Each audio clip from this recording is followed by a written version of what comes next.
Stay tuned and let's take a look at these Marvel Epic Hero Series X-Men 97.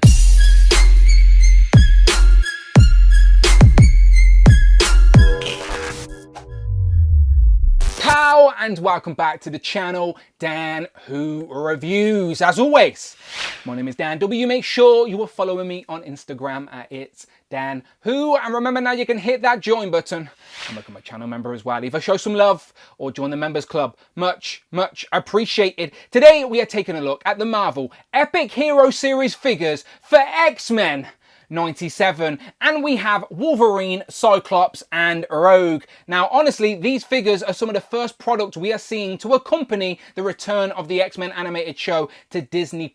That was meant to be released any time now. Unfortunately, it does seem to have been delayed, but that doesn't always mean the toys are, and these figures are actually giving us our best look at the updated character designs so far. It's the X-Men in their iconic Jim Lee uniforms, but there are a few tweaks and changes for us to point out. Now these figures are basically the next generation's version of those Toy Biz figures I used to play with back in the day. If it wasn't for the X-Men and Spider-Man animated shows with the accompanying Toy Biz lines, I probably wouldn't collect or even have this channel today. So it is exciting to see that next generation trend continue with some figures to accompany the show accurately. Now the stylized designs look really nice on the front with the character that's in the packaging front and center, Rogue, Wolverine and Cyclops. It does make me think Gambit is on the way, because we already know we're getting Storm packed in with the Blackbird jet that I already have and I will be reviewing on the channel. I also have the Sentinel as well, so make sure you hit that subscribe button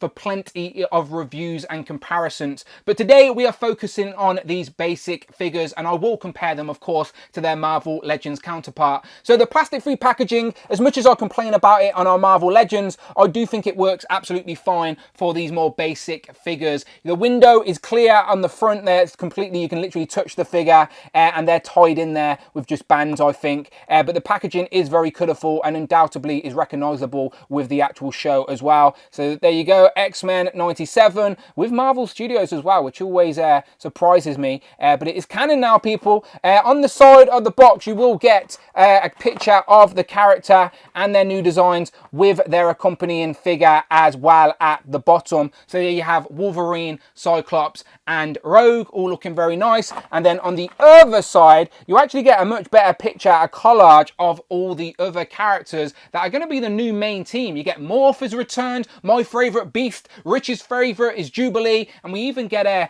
Gambit and Jean Grey, who we also need in figure form, and not forgetting Bishop of course. So yeah, I'm curious to see how this new team lines up, led by Magneto. But Epic Hero Series, they're 4 inches. We have had other lines with these 4-inch figures. I think the Guardians Galaxy movie got some of these, as well as some of the Spider-Man cartoons. So they are very fun. The back of the box I didn't show you is basically just the actual figure with their accompanying accessory piece in action, and then just a load of spiel. I do think they are missing the fact they could have done some cross sale here and then put a little checklist for the other figures in the line. As a kid, I always liked looking at the back of packaging, seeing who else I needed. So I think that's a miss on this, but it is what it is. Anyway, I've been talking far too long. Let's get these open. In case you were curious, they literally just open up and slide out like so, which reveals the figures trapped within their little prison. So it works out like that. Now I've got to cut them all out. And here we have Wolverine, Cyclops and Rogue out of the packaging with their one accessory each, and they are tiny. Remember Muppet Babies? Well, this is the X-Men version. This is X-Men Babies. Let me get my tape measure out so you can see. They're smaller than I expected them to be. So there's the tape measure. Cyclops is 4 inches tall.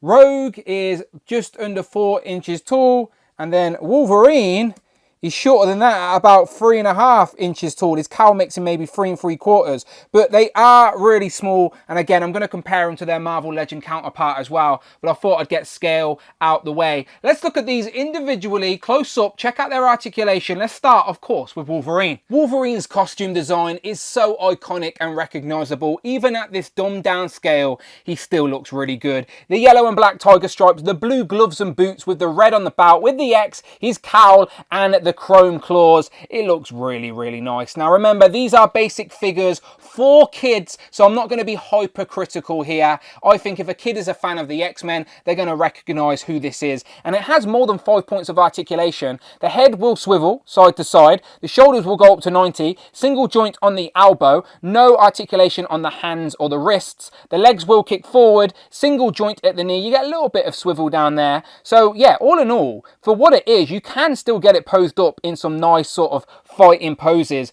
for kids to have fun on with the shelf. Now, one hand is a grip and one hand is a fist, and I think the grip is for his accessory. And here we have the pink translucent slash effect that actually clips onto any hand, so the grip hand wasn't necessary. That literally comes off, and then you can just clip it on that wrist as well, and now you have a slash on that side, so we can slice and dice you. To be fair, he doesn't look like he's got a neck because he's so hench up there, and there's no swivel on the waist. So if I had to be nitpicky, it would have been good to have a waist swivel, but otherwise it is what it is, isn't it? Like, it's a really nice solid little representation of Wolverine at this scale. I think kids will be happy. And here we have the comparison you all wanted to see. We have the Epic Heroes 4-inch scale Wolverine compared to our Marvel Legends Wolverine. And of course, Legends are scaled at about the 6 and 6.5 inch range. This is the VHS styled Wolverine, of course, because it represents the animated show also.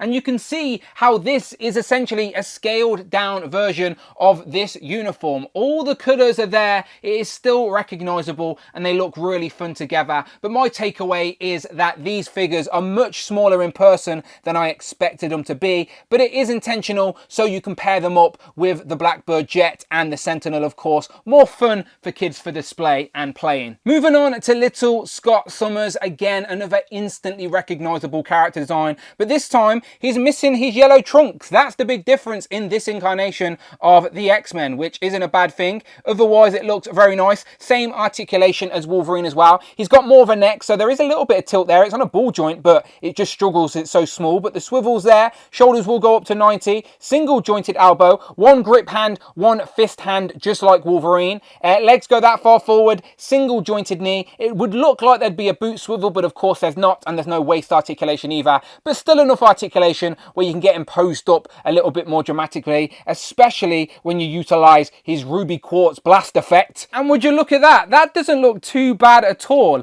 So I've actually got the hand sort of touching it as well, even though it's a single jointed elbow. But yeah, you basically just wrap it around his head and it sort of sits there. But it does represent his power set really well, even though that is a very short beam. But I did call him Little Scott Summers, didn't I? So yeah, that literally just comes off the head like so, and then you just put it back on. And yeah, for what it is, that's not bad at all. So there we have Scott Summers. And here we have Big Scott compared to Little Scott. Again, this is the Marvel Legends comparison in the VHS style. So you can see that this new version is missing his trunks. The new character design, they got rid of his trunks, which I don't mind at all. I actually quite like the all blue. We don't need the yellow there because we've got the yellow belt. So that is the only character design difference I can see on the figure. But again, another solid sort of scaled down representation of the character design with that little difference. Last but definitely not least, we've got Rogue Sugar, which again is another solid scaled down representation of a character design we love. The main difference I can notice is she's wearing a green jacket now rather than a brown jacket, and she's also got the green belt as well. But the green and yellow uniform is still very much the same with the yellow gloves. She's got one fisted hand, one grip hand, just like the other two figures. The hair is nice with the red hair, the white on top, still got the band. And now these figures are tiny, so the face sculpt is what it is, but it is still pretty good for the scale. And yeah, the boots even have like knee pads up top as well. So same articulation, shoulders go all the way up, single jointed elbow. Now, to be fair, some of our female Marvel Legends have single jointed elbows, so that's on par. No articulation at the wrists, no articulation at the waist, but the legs will go up, single jointed knee, and no sort of swivel or ankle pivot, unfortunately, because obviously you'll want to get her into some flying poses, and the hair will limit her head going up as well, and without no ab crunch, that's quite unfortunate. But again, for what it is, it's just a small gripe. And yeah, it looks pretty good. Her accessory is this green translucent sort of powered up punch, maybe, or she could be sort of absorbing someone's powers. Either way, she has a green translucent sculpted slug attached to her arm, which goes on the fisted hand. The sort of slips, goes in like so, and yeah, it holds it nicely, and it's a nice little demonstration of some sort of power set at least. And here we have our Marvel Legends comparison, Big Rogue and Little Rogue. And again, costume designs are very similar, even down to the little rings at her boots. The difference is the jacket colour and the belt colour. Previously, she had brown jacket, brown belt. In the new series, it seems like she's got a green jacket and green belt, but still ultimately Rogue. And I really like the sculpted hair, even on such a tiny, tiny figure. It's got more detail than you first appear. Nicely sculpted for what they are. For their size, they all stand up really nicely. There are some foot pegs in the feet. They're in the form of holes. So if you do get some little stands, you can plug them in and get them to stand properly. But I've had no issues with getting them to stand. Trust me, now I'm on camera, but yeah, you can pose them up still. And the articulation is more than I'm letting on as well. Like, they can do the full-on splits because there's a ball joint at the sort of hip joint there. So it isn't just forward and back like I was showing. It is like full-on splits as well. So yeah, again, you'll be able to pose these up more dynamically than you initially thought, especially when you bring in some of the effect pieces. You just need to get Rogue on a tiny little flight stand. But as I said, they look really fun together. And for one last time, Team Big versus Team Small. But remember, size doesn't matter, people. These are still a solid representation of these X-Men characters in their iconic Jim Lee uniforms for the next generation of collectors and fans. It's just that Cyclops has forgot his pants and Rogue's got a new green jacket. In regards to other comparisons, this is a crossover you probably didn't expect. I apologise as I don't have any Marvel Universe figures anymore, but these will probably scale with them, but they're more dumbed down, less details, and the colours will probably be a lot brighter. And then the recent retro 375 figures I've obviously kept on card. I have no open ones, only crazy people open them, so I have no Marvel comparison. The only 375 collection I have is Jurassic Park. So now I'm going to add some X-Men to my Jurassic Park collection. That'll be fun. And last but never least, here we have Captain Britain and Hal Fire Hank. So, final thoughts on these Marvel Epic Hero Series 4-inch figures of X-Men 97, Wolverine, Cyclops and Rogue. Now usually, these ain't something I'd usually review on the channel. But I tell ya, nostalgia is one hell of a drug, and that's exactly what these are. These are a representation of that animated show I hold so close to my heart. For the next generation, the next collector, I'm excited to watch that show with the same continuity, and they just remind me of me watching that show back in the day, collecting the Toy Biz figures. So hopefully they do inspire the next generation of collectors and X-Men fans, and they're fun at the end of the day, and the smaller scale allows you to world build a little bit more, as you already have the Sentinel and the Blackbird with Storm that I am going to review on the channel. So if you don't want to miss any of that, go and check out the videos tab, the playlist, but most importantly, please hit that subscribe button, hit all on the notification bell, don't miss out on a video, and please hit that join button, become a channel member, either show some love or join the members club. Much appreciated. You can follow me on Instagram at It's Dan Who. I'm on Twitter at Dan Who Reviews. Don't be shy, tweet me, and I will of course see you on the next one.